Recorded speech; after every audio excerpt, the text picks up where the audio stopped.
Game 2. But let's find out what Game 4's map will be in this series. Kala, where are we going? You're going to BOE?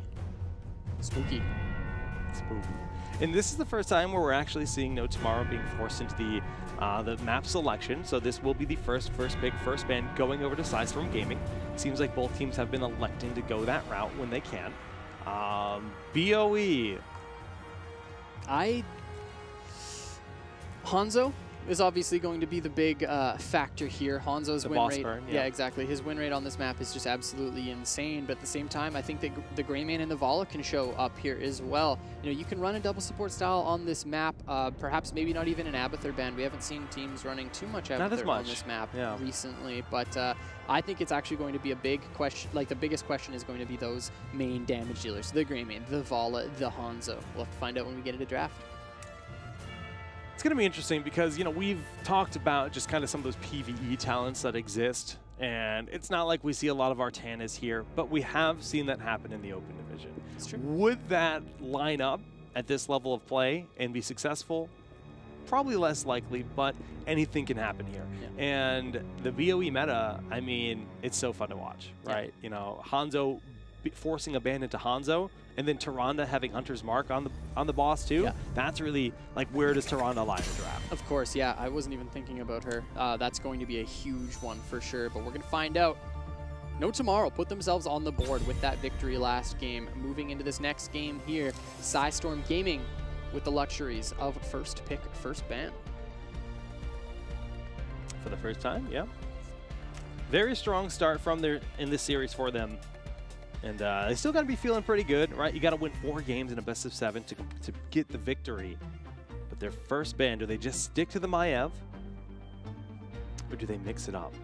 I think you can keep it open for yourselves because you get that first pick. So I think that would be wise to not ban it off here, but we will find out. Yeah, I think they should absolutely keep it open, but we'll see what they want to do. Genji, okay. They decide to ban Genji. We've seen consistent Medivh bans coming through from No Tomorrow. They're going to stick to that. But now, I mean, they have to ban Hanzo, they have to ban Maiev, they have to ban Diablo, Tyrande, you name it. There's a lot of big things that they have to worry about. Yeah, like there's so much availability here that cannot be removed by the next 2 bans. Genji, obviously just really good in general. Sometimes we see people taking the mid well from your opponent's early game with the Genji, and that can be very difficult to play against. Yeah, it's frustrating. Especially in the state of the game right now where you have high sustain on either side. Yeah, the mana retention means a lot, but they do, you know, stay consistent with the Maiev. Not willing I'm actually glad they did that. Yeah, first pick Maiev can be pretty heavily countered, and I know No Tomorrow know exactly how to do that. And there is the Abathur ban. Okay, so it wasn't 100% expected, but it's certainly a possibility. They leaving a lot of big options up for themselves too, though, in this process. By not taking away one, they'll get those as well. So, first pick, if it's not Hanzo, I'm just like shocked, honestly. Same time, like, do you want to just first pick a Hanzo? No Tomorrow have so many things that they can run that can really shut him down, and they are not willing to do it. But if you don't run it, then you just give the Hanzo and the 1-2 to No Tomorrow if they want to run that, of course. You know, it's not you don't have to play the Hanzo, but it's just very, very, very strong with that boss burn. Yeah. Yrel has been taken away for the first time as well. This is the first situation where we have, you know, it's always been second pick for the side of Psystorm. They've picked support plus Yrel, support plus Yrel. So Yrel's taken away with the Hanzo to lock in the solo lane, but we mentioned this is a team that does play a very good Dehaka. Yep. And Dehaka could be good here. We additionally could see a lot of those other solo lanes that do a little bit more PvE damage. And just Diablo Tyrande not committing to it yet. Psystorm running the double support, like right out of the gates here. Tyrande and Whitemane with the Diablo. That is a scary trio. No Tomorrow need to ban off something like a Greymane, something like a... You can even ban off like a Raynor in this scenario, or a Phoenix, or a Vala as well. We'll see what they decide to do. Or you can target the offlane, but to me, you got to target one of those ranged. I feel like it's Greymane. Phoenix? Okay, similar. So Lightning Breath plus the Salvo. Yeah. Exactly. Now Psystorm, you see this Yrel and Hanzo. you can ban off the Deckard Cain to remove the sustain or take away an Uther or something like that. You know, what really set up No Tomorrow for the success last game. But I want to see that. We'll see what they end up doing. Because I don't feel like they're too worried about whatever tank it is. No. I mean, in this situation, it could be a Johanna tank to go with the Yrel. Garrosh, okay. I guess they are worried about one of the tank options because Garrosh does really do well against the Tyrande and the white main. If they get hit by that Q at all, they're just getting tossed in. Who will win? No Tomorrow. We got a 57% vote. Oh, it's climbing 63 to 38. That will be your enemy voters. That's 101%, boys. You love to see it. Next picks Deckard Cain and Blaze. I actually thought that we were going to see one of a Uther or Deckard Cain ban over the Garrosh. Yeah. But Deckard Cain now locked in for No Tomorrow. They've got the Blaze and Yrel. So much armor available there. You jump into that bunker, you got armor on coming out of it. Yrel also just, you know, being able to survive forever, also getting that armor on allies with the Avenging Wrath. So lots of value there for No Tomorrow. Always just so hard to kill in those scenarios.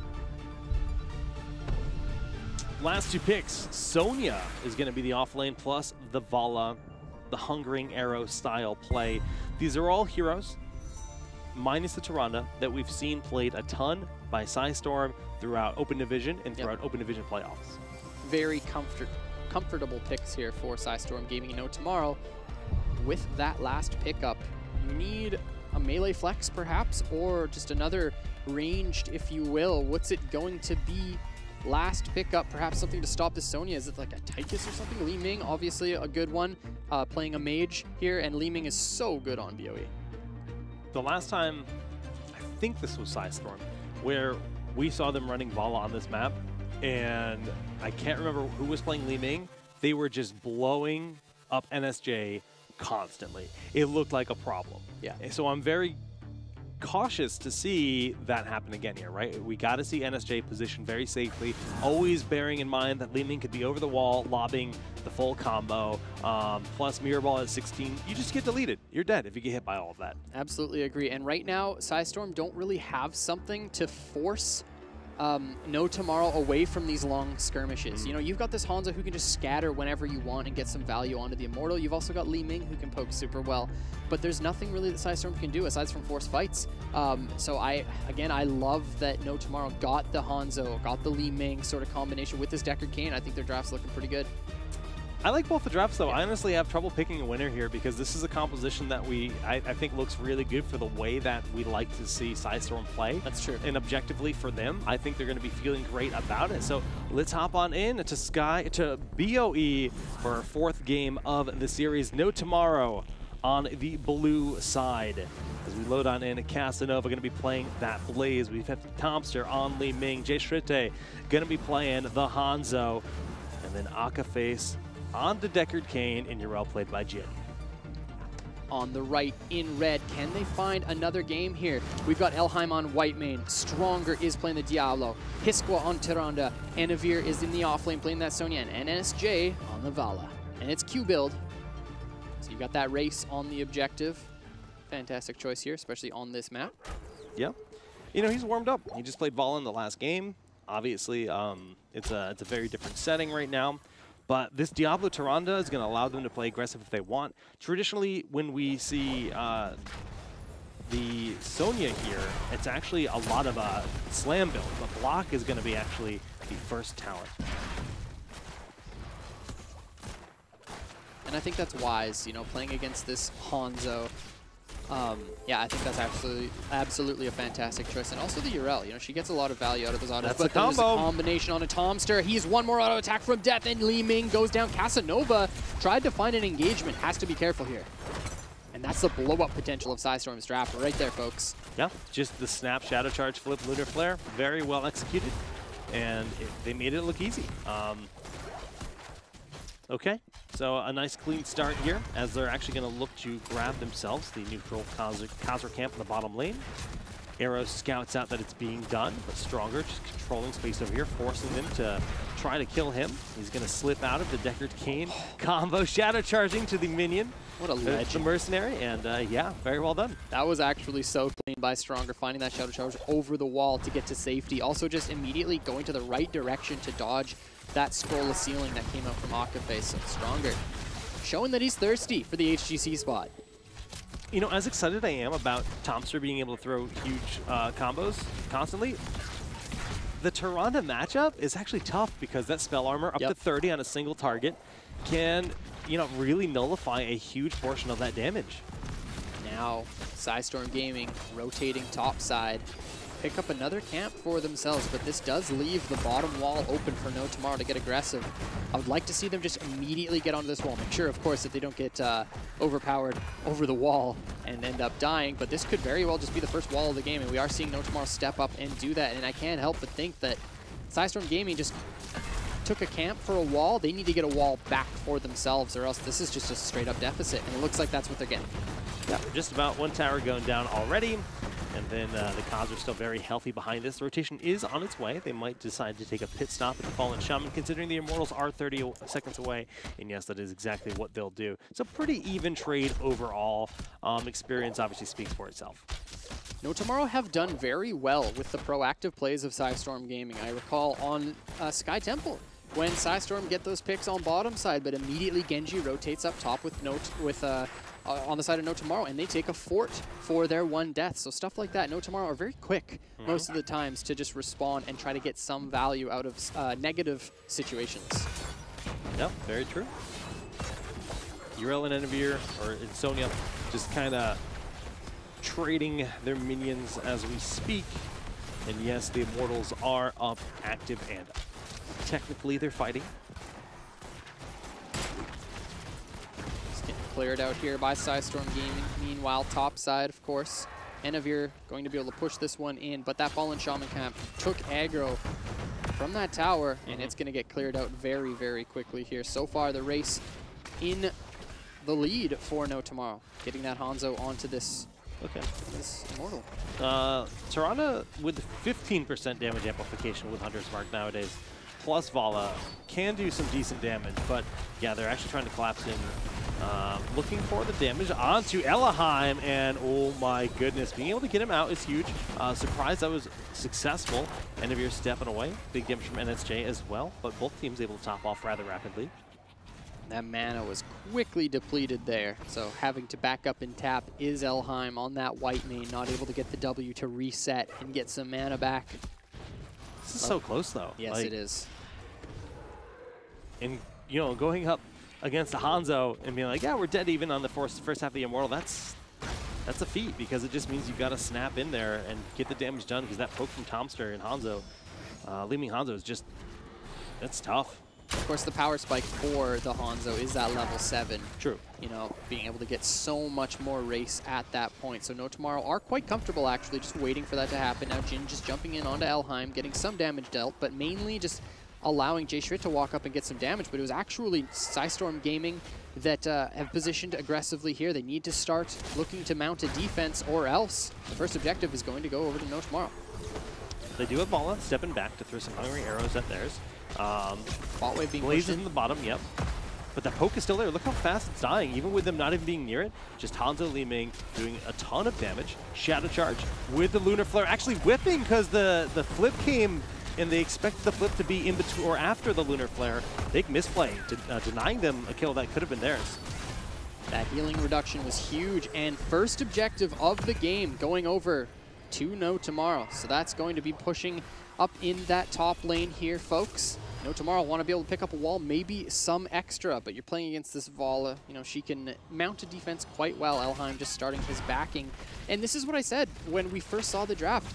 Psystorm Gaming don't have any way to really force the issue of No Tomorrow, aside from just finding a team fight. You know, sometimes when you have a global or you have this or that can force out on the off lane, it puts No Tomorrow in a situation when you have a Hanzo where you actually have to either all in on the Immortal or you're just going to lose elsewhere on the map. So No Tomorrow's draft is just working perfectly for them right now. Yeah. It's looking good, and Casanova gets flipped in. Lunar Flare once again was not lined up properly. I think they expected that to crash into the side of the fort, but not lined up the way they were hoping. And that is a fort going down from the first Immortal push. No Tomorrow, looking pretty. Level 7 spike, obviously already here for the Hanzo, so this next objective is going to be even harder for Psystorm Gaming. And now being down a fort just offers you less space to operate on the map. And now also the experience deficit, while not huge, is still something to mention, because if they lose that well, if they get to level 10, you know, before their opponents, that's... Well, the well goes down. That's rough. Psystorm Gaming have lost both their forward wells at this point. That's another big disadvantage to talk about. Yep.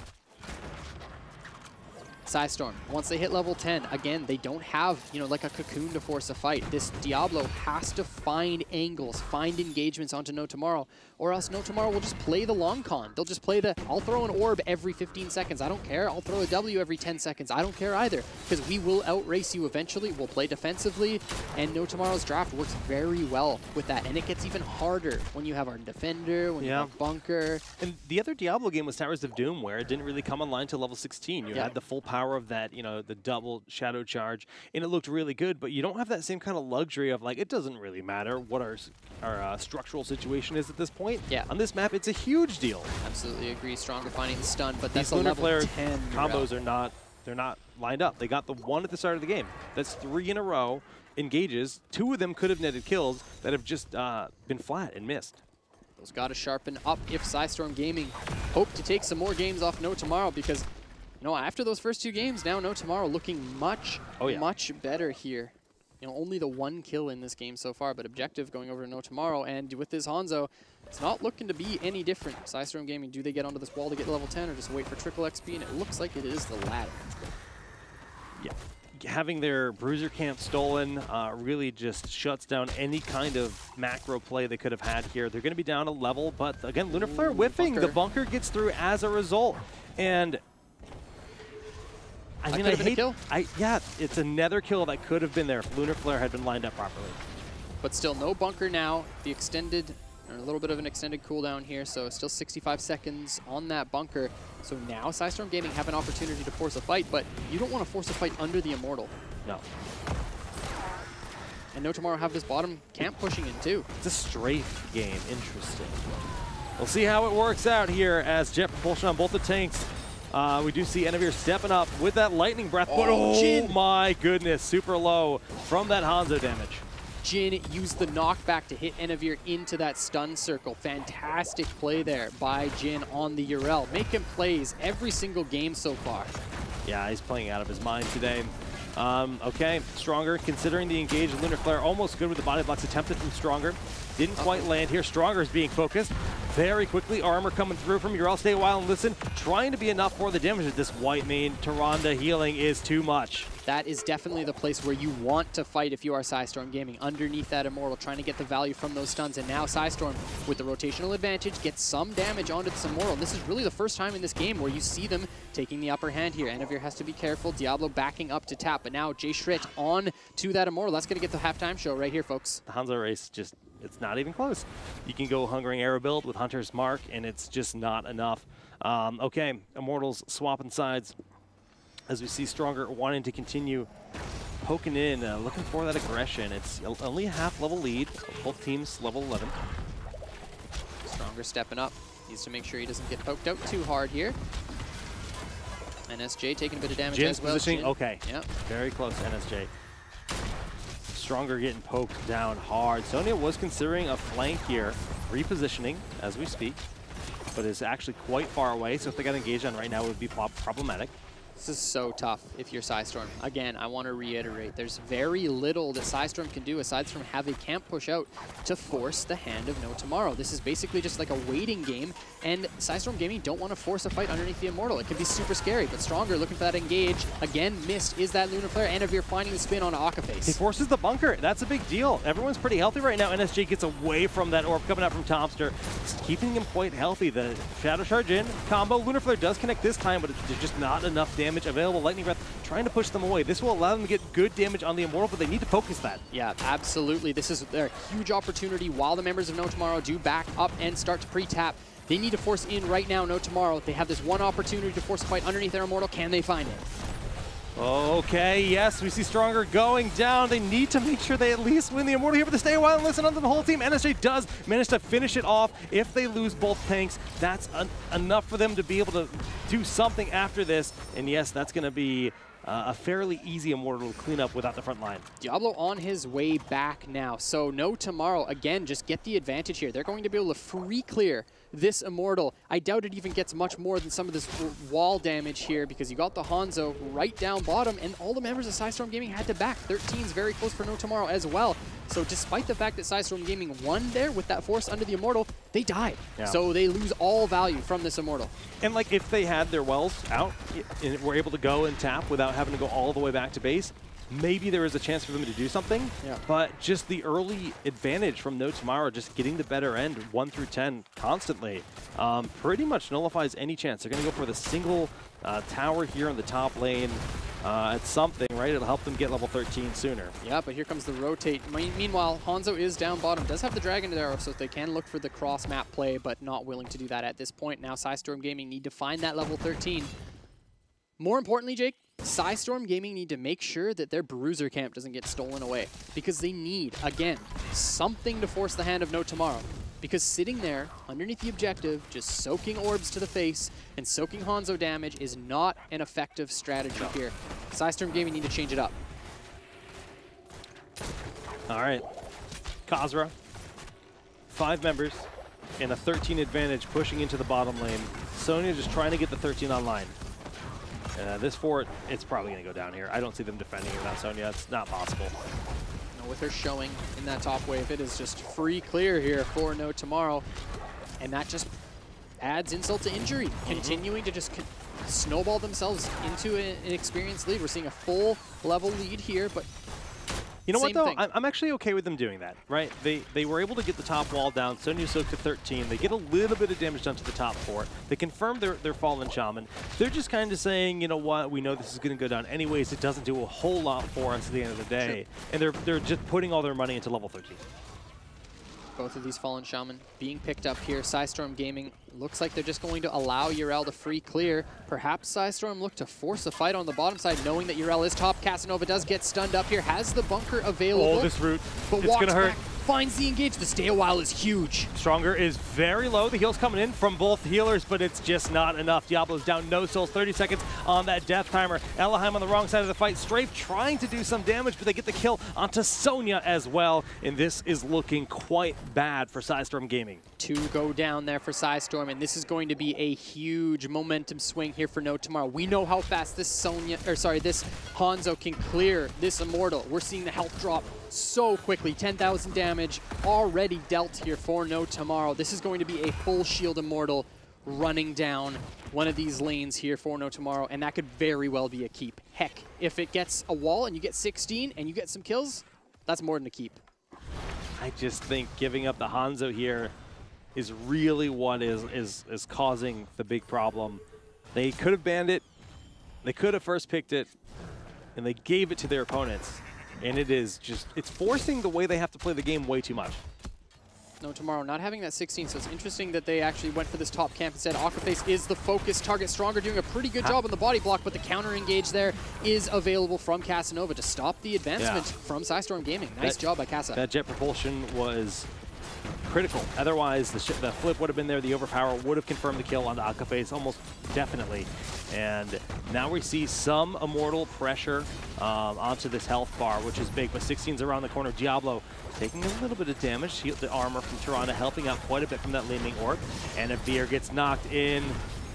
Backing away. But already the damage that Psystorm Gaming have put onto this Immortal means that this is no longer an opportunity for No Tomorrow to just be able to brute force in with their 16 and try to end the game with a huge Immortal unless they get a bunch of kills here. Big arrow on a 3. Speaking of kills, Shadowstar coming through, going to help out with the sustain here, but Stronger doesn't have the souls to stay alive. That bunker is going to be enough to find the kill. Enavir in a tough spot as well. Actually, his Skoa separated from the team, so that means that this healing potential much lower. NSJ trying to respond with some damage to dissuade their approach, but this Tomster DPS is so much as Deckard Cain finds the kill on Whitemane. 2 dead now. Jhin chasing his Skoa, and this is not good. You do not want staggered deaths at this point. You need everyone available. Just die. Just run to the fort, honestly. Absolutely agree.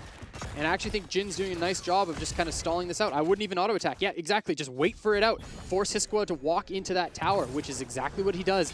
Nice job by Jhin. 16 to 14, 2-level lead. This is a 50% power blue Immortal with 2 keeps ripe for the picking. No Tomorrow will look for the first keep of the game here. They have the tools, they have the damage to take it down, and they're priming this Immortal nicely by already tearing down 1 tower. 2-level lead here for No Tomorrow. This is dangerous if you're Psystorm Gaming. Tyrande is up in 2 seconds. This is very likely a keep. This is definitely a keep. If you go down here, this could be game. Psystorm Gaming have to play this so cautiously. The keep is so low already, Jake. Look at the health on this Immortal as well. No Tomorrow, this is a huge opportunity for them. I don't know if they can stop this Kala. The Immortal's on the core. Yes, it's falling pretty quick. Shield's still staying strong. They just can't die. But there's just so much damage behind it. Lightning Breath being used here to try to push them back, slow down their damage. Cores at 70%. Bunker allowing them to get so much free damage as well. All 5 members roasting through the core. And GG, we are tied up 2-2. No Tomorrow with that Hanzo pickup really kind of put the screws to Psystorm Gaming, choosing that Whitemane over the Hanzo on this map in particular. We all know the win rate of Hanzo on this map. He's just absolutely unbelievable. One of the strongest heroes, if not the strongest hero in the game on this map, but they decided to go against it. Look at the number, 3-3-0 for the Hanzo. It's got 50,000 across the board, but it's just the nature of his playstyle. And again, Psystorm just had no reasonable way to do anything to No Tomorrow to force the issue. And, you know, we talk about them as a team, you know, Psystorm that brings the fight to their opponent, an aggro team that initiates. Well, they missed so many Lunar Flares. Between 1 and 10, there could have been 2 to 3 kills. You get even one of them, and the landscape posturing around those Immortals looks very different, right? They could have been set up to win one. Then they're not way behind on the structures. Then they have wells they can tap, right? It all just comes down to them failing to win their playstyle, right? I completely agree with you. There was multiple times where those kills were missed. And that's paramount. When you're running a Tyrande comp, like, you get the 1 kill onto a Blaze, when you have a comp like that, you can chunk out the Immortal so much. You completely change the landscape of the game, as you were saying. Like, missing those kills was so huge. And No Tomorrow, they played the safer game. They had the better comp when it comes to the map, and they proved, you know, why the Hanzo is worth picking up there. Well, guys, we are 4 games in, potentially 3 more. But first, we must take a commercial break. Stay tuned. We'll be back in a few.